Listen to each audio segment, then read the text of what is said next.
And welcome, everyone. And thank you for being here today. You need help? Okay. So, good afternoon, everyone. And I'm going to talk to you about, in the next 10 minutes, about the end of B Corps. So, where is Bart? He's freaking out. What's going on here? Well, let's see what I mean when I talk about the end of B Corps. Well, first of all, we need to celebrate. Today is Earth Day, so I think it's phenomenal that this is happening on Earth Day. It's a very fortunate coincidence. And it's also a coincidence because Nativa is all about reinventing everything we do on this planet, reinventing pretty much our society. Nativa has been the first certified benefit corporation in Italy, and is also the partner of B Lab to spread the voice and to amplify and to create new B Corps, not just in Italy, but potentially everywhere. So what do we do at Nativa? At Nativa, we do project of innovation. We design products and services, and this is embedded in our founding documents, in our constitution. This is our statute. And very interesting, what happened 3 years ago almost when we founded Nativa. We wrote that the purpose was to leverage business as a force for good. We wrote that we wanted to contribute to the happiness of the people working in Nativa. And what happened when we went to the Chamber of Commerce? This is the official procedure to register Nativa and make it a real company. This was rejected. So, first time, they rejected our statute, and they say, no, you cannot do that. This is against the law. Why? What do you mean? So we checked, we did all the controls, we went back again a second time, it was rejected again. We went back a third time, it was rejected again.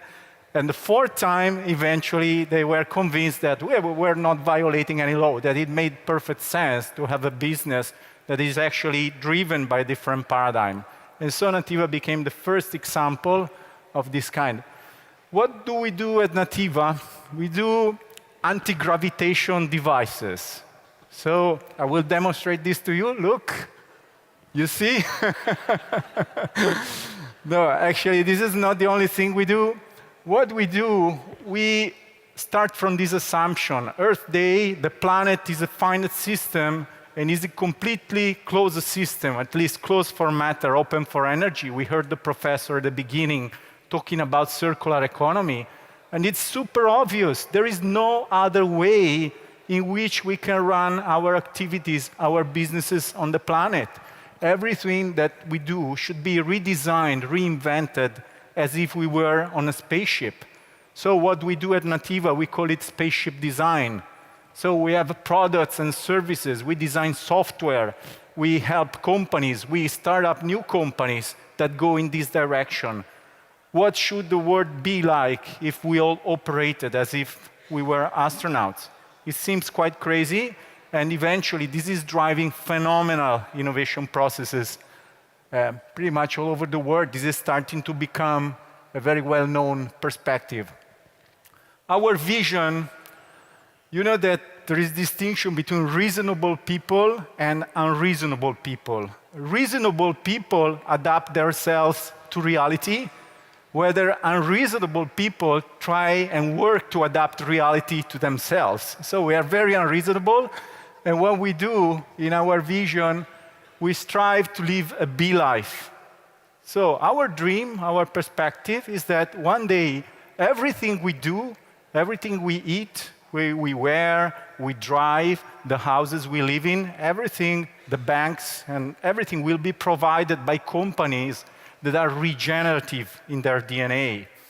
And so we've been spreading this voice out, and we've found along the way some other companies and more that share the same perspective. So I really want to celebrate the changemakers, not just here, but also in Italy. These are some of the companies that also, or they by themselves, or with our help and following our example, have become certified B Corps.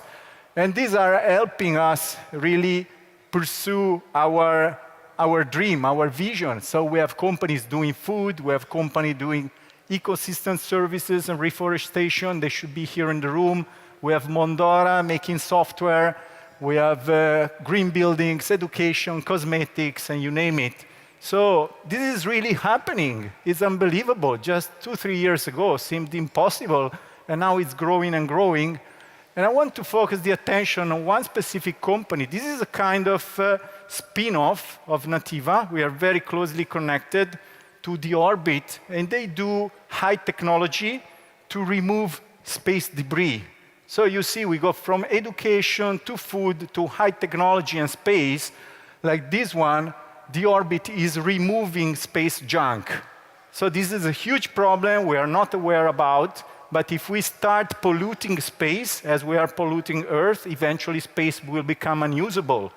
And this will be like going back 100 years. You can forget telecommunications, you can forget logistics and internet. It's like, jump back in time. And so these are the kind of products that the orbit is putting on the market.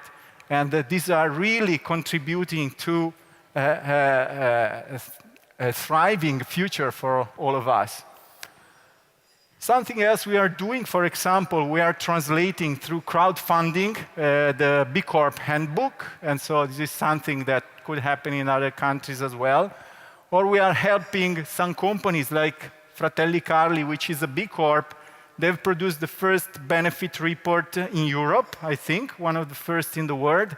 And now this is going to be printed out and distributed to 500,000 of their clients. And so 500,000 people will be informed, will learn about. So it's really, not really ringing the bells, but ringing 500,000 bells. So now I want to ask you a question. And think by yourself and try to exchange the concept, the idea with the person sitting next to you. What is the greatest positive thing, event, or change that has happened in history? Try to think a little bit about it. So try to tell to the person next to you, what is the greatest change that we have seen in history? Try to, for 30 seconds, think about it and try to exchange a few ideas with the person sitting next to you.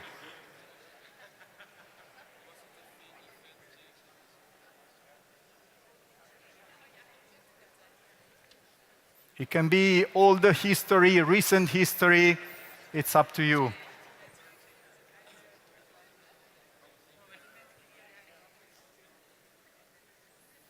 Okay. So, when we think about business, we have to think about very, very big change. I don't know what you came up with, but if you think about business today, this is the way it's running. There is a problem, and business is the solution, but eventually what happens is that solutions become the problems.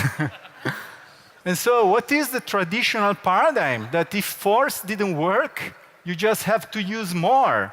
And so just more of the same. So you come with a bigger solution for a bigger problem, and you end up with an even bigger problem. So we must change that. We cannot just think about adjusting, fixing existing business. We have to come up with something completely different. How long will it take? When you think about time horizons, decades seem very far away. But if you think about the kids that are born today, and many of you have kids, I think about my kids, they will be my age today in 2046 and in 2050. Two of these kids are my kids. They will be my age today in the 50s. So what can happen between now and the 50s? Well, a couple of examples. 1948, this was flying, a B-52.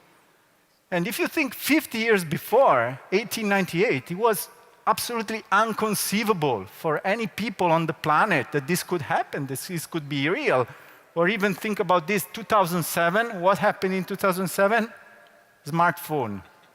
It seems like 200 years ago. For us, it has been changing our lives. It's impacting our culture, transforming everything. And you see how rapidly this is happening. So now we have, that a kid in the middle Yeah, I'm almost done. A kid in the middle of Kenya, a Maasai, has more access to education, learning, participation, more opportunities to connect than the president of the United States 15 years ago. So it's dramatic. And by 2020, 80% of all adults on the planet will be on smartphones. Can you imagine what it means? Can you see how rapidly this is changing? So we will not experience 100 years of progress in this century. It will be more like 20,000 years of progress. And so, thinking about B Corps, I think this guy is very inspiring. Ray Anderson of Interface, who knows him? A show of hands.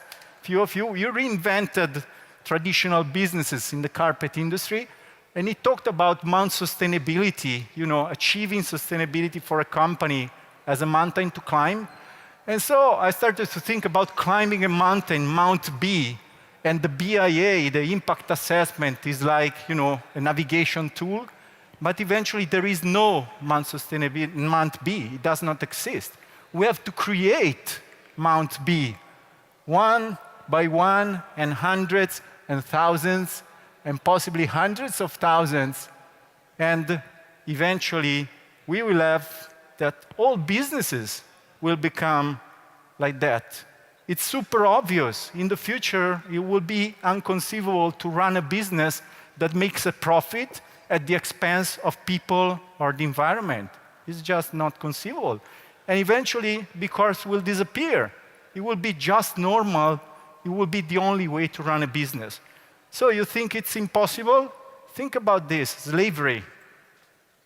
For hundreds of thousands of years, we have been relying on this business model, and now, it's not so accepted anymore. It took some time, but now it's just inconceivable to start a business which is based on slavery. It still exists, but more and more it will be impossible.